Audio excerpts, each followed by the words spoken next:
मी ह्याच्यात एक point out करू शकते दादा. आणि परवा जाऊन वॉर्ड ऑफिसरला भेटलेलो. ते बोलले की रोज जेसीपी घेऊन फिरेल मी रोज सर्वांच्या दंगे बंद करायला. हा तर ऐका ना, इलेक्शनचं काही संपलं मी जेसीपी घेऊन फिरतो. आता माझ्याकडे व्हिडिओ आहे, प्रूफ आहे. काल आली व्हिडिओ काढून गेली, आज आली व्हिडिओ काढून, सर्वांचे धंदे चालू. आणि मी तुम्हाला लिहून देते, माझ्याकडून लिहून घ्या, गॅरंटी सांगते.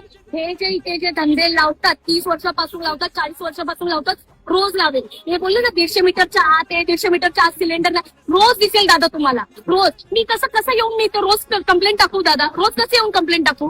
हे सगळं खोटं आहे, हे सगळं खोटं. इथे जी आत पूर्ण मधुबन गल्ली, ही जी पूर्ण गल्ली, हे सगळं 150 मीटरच्या आत येते ना दादा. हे रोज लावते, रोज लावते. माझ्याकडून लिहून घ्या, नाही तर मी इथं आंदोलनाला बसते दादा. हे सगळं खोटं आहे. काही तुला आंदोलन करायचं गरज नाही.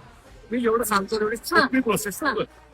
तुझी एक टपरी बनव, टपरी लाव, उद्यापासून रोज धंदा करायचा, काही अडचण नाही. राहू द्या आहेच. खूप जास्त गरज लागली तर मी स्वतः येईन तुझ्याकडे. थोडं सत्ता दादा, थोडं सत्ता, थोडं 1 मिनिट सत्ता. हे बघा, त्या लोकांनी टपरी कशी टाकली, अशी आडवी टपरी टाकली, ह्याला चिपको. हे एवढं जर आपण तोडलं आणि ही टपरी जर आत बसवली, हा मग मी इथं बसवते. त्याच्यावरती लाव,